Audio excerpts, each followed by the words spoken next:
ఇలా మా మావ రాను అన్నాడు. ఆయన అంతకు ఎవరిని స్పెషల్ గెస్ట్ని పంపిస్తా అన్నాడు.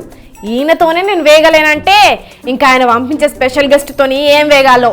ఇంతకు ఎవరు వచ్చేవాళ్ళు చూద్దాం పాండ్రి.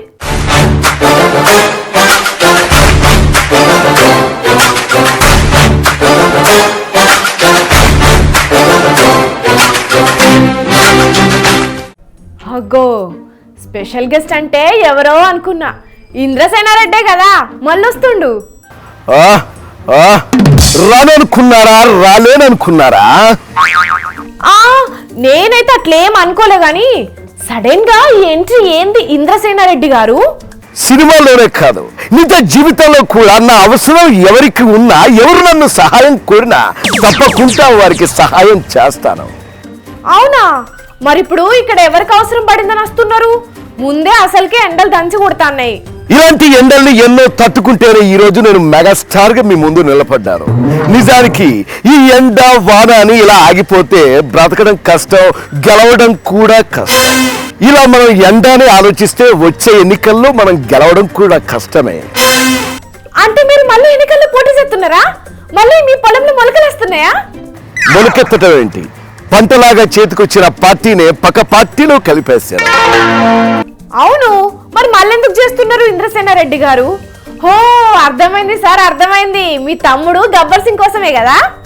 Nice, very intelligent. తమ్ముడు పార్టీ పెట్టినప్పటి నుంచి సైలెంట్ గా ఉన్నారు. ఎప్పుడూ పార్టీ తరపున పోలేదు, మాట్లాడలేదు. అలాంటిది ఇంత సడన్ గా ఈ ఎంట్రీ ఏంది సార్? నేను ప్రజారాజ్యం పార్టీ పెట్టినప్పుడే తమ్ముళ్ళలో ఉన్న కసిని తెలుసుకున్నాను. 10 మందికి సేవ చేయాలనే తన సేవే మార్గంగా ముందుకు పోయాడు. ఆ రోజే అతనిలో ఒక గొప్ప నాయకుడిని నేను చూశాను. కానీ అనుకోని పరిస్థితుల్లో ప్రజారాజ్యం పార్టీని విలీనం చేయాల్సి వచ్చింది. కానీ అప్పుడున్నటువంటి అవసరాలు, అప్పుడున్నటువంటి పార్టీ పరిస్థితులు, అప్పుడు రాష్ట్రంలో ఉన్నటువంటి స్థితిగతులు తారుమారయ్యాయి. అందుకే ఈ రోజు నా తమ్ముడిని చూసి నేను గర్వపడుతున్నాను. తమ్ముడు రోజు రోజుకు తన పార్టీని బలోపేతం చేస్తూ ఒక శక్తిగా ఈ రోజు తయారయ్యాడు. అలాంటి తమ్ముడి శక్తికి నా శక్తి కూడా తోడైతే అద్భుతాలు సృష్టించగలం ఈ అన్నదమ్ములం. ఓ అంటే తమ్ముడి పార్టీలో చేరతారా సార్ మీరు? కానీ ఇప్పుడే చెప్పలేను, ఎందుకంటే తమ్ముడి పార్టీలో చేరడం చేరకపోవడం తర్వాత విషయం. కానీ నా ముందున్నది పెద్ద ఛాలెంజ్, తమ్ముడిని గెలిపించుకోవడం. అందుకేనా పైసలు కూడా ఇచ్చినట్ట? డబ్బులేంటి, ఎన్నికల్లో దగ్గరుండి తమ్ముడికి ప్రచారం చేద్దాం అనుకుంటున్నాను. అంటే బాస్ ఇస్ బ్యాక్? అంతే కదా, తమ్ముడి పట్టుదల, తమ్ముడిలోని స్ఫూర్తి, తమ్ముడిలో ఉన్నటువంటి అంకిత భావం, ప్రజలకు సేవ చేయాలని తన ఒక ఆలోచన శైలి చూస్తుంటే ఒక అన్నగా నేను ఎంతో గర్వపడుతున్నాను. నిజానికి నా పార్టీ పెట్టినప్పుడు పవన్ కళ్యాణ్ ఎంత కష్టపడ్డాడు. ఆ రుణం ఇప్పటి వరకు తీర్చుకోలేదు. ఈ రోజు తమ్ముడి రుణం తీర్చుకునే అవసరం వచ్చింది. అందుకే తమ్ముడికి అండగా ఉండి దగ్గరుండి ప్రచారం చేసి ఒక తమ్ముడికి అన్నయ్య ఇచ్చే గిఫ్ట్ ఏంటో నిరూపించబోతున్నాను. ఇక మీరు రంగంలోకి దిగితే కథ వేరే లెవెల్లో ఉంటుంది అనుకుంటా కదా సార్? అంతే కదా, తమ్ముడు పవన్ కళ్యాణ్ కూడా ఎంతో సంతోషిస్తాడు. మేము ముగ్గురం అన్నదమ్ములం కలిసి ఒకేసారి ప్రచార రంగంలోకి దిగితే ఆ కిక్కు వేరే లెవెల్లో. అది రైటే సార్, కానీ ఇదే నిర్ణయం మీరు ముందే తీసుకుంటే తమ్ముడు పొత్తులకు వెళ్లకుండా ఒంటరిగా పోటీ చేసేవారు కావచ్చు. ఎందుకంటే అప్పుడు మీ సపోర్ట్ ఉండేది కదా. కొన్నిసార్లు రావడం లేట్ అవ్వచ్చేమో కానీ రావడం మాత్రం పక్కా. ఇది తమ్ముడి సినిమాలో డైలాగు, నాకు బాగా సింక్ అయ్యింది. ఇక మీరు ఎంట్రీ ఇస్తే ఆ మాత్రం ఉండదా సార్? ఇంతకు తమ ఎంట్రీకి ముహూర్తం ఎప్పుడు సార్? అసలే ఓట్లకు టైం మరీ తక్కువ ఉంది. చూస్తున్నా, ఇంకా మంచి ముహూర్తం చూసుకొని రంగంలోకి దిగుతా. తమ్ముడితో కూడా ఇంకా మాట్లాడాలి కదా.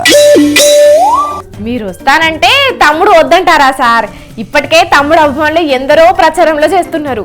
ఇక మీరు వెళ్ళారంటే వాళ్ళు కూడా మస్తు ఖుషి అవుతారు. అంతా మీ అభిమానం.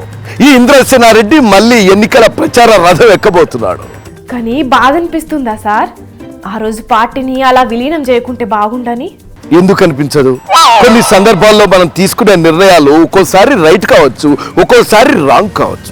అలా అని గడిచిన గతాన్ని తలుచుకుంటూ కూర్చోలేం కదా. చెవిటి కప్పల ఇండస్ట్రీని ఎలా ఈదుకుంటూ వచ్చానో రాజకీయాల్లో కూడా అలాగే ఈదుకుంటూ వెళ్ళాలి. అంటే ఇంతకు ముందు మీ అభిమానులు మీ సామాజిక వర్గం ఓట్లు మీకే పడేవి, కానీ లాస్ట్ టైం పడలేదు. ఈసారి మళ్ళీ అవన్నీ వస్తాయని అనుకుంటున్నారా? వస్తాయని అనుకుంటున్నాను. ఎందుకంటే ముందు నేను వెళ్ళాలి కదా.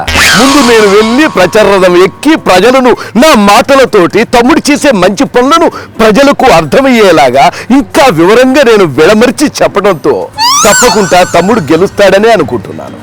ఇక తమ్ముడికి అన్నయ్య తోడైతే దబిడి దిబిడే అనుకుంటా. ఓకే అమ్మా, నీతో ఇలా మాట్లాడుకుంటూ గంటల కమ్మని కూర్చుంటే పుణ్యకాలం కాస్త ఇక్కడే గడిచిపోయేలా ఉంది. పైగా త్రివిక్రమ్ రాసి ఇచ్చిన స్క్రిప్ట్ పంచులన్నీ ప్రాసలు మిస్ అవ్వకుండా ప్రిపేర్ అవ్వాలి. Okay okay sir, all the best sir. ఈసారైనా సక్సెస్ కావాలని కోరుకుంటున్నాం.